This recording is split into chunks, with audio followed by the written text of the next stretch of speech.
Hey, what's up guys? So in this video we will see how to turn on and off auto adjust brightness on the Samsung Galaxy A16. Now to do that, just scroll down to open the control center.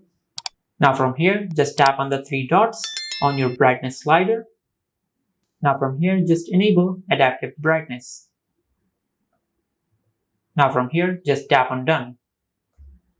Now from here, once you enable this feature, your smartphone will use the brightness sensors to detect the brightness and adjust the brightness on your screen automatically. Now, if you want to turn off auto adjust brightness, just scroll down and tap on the three dots on the brightness slider. Now from here, just disable this feature.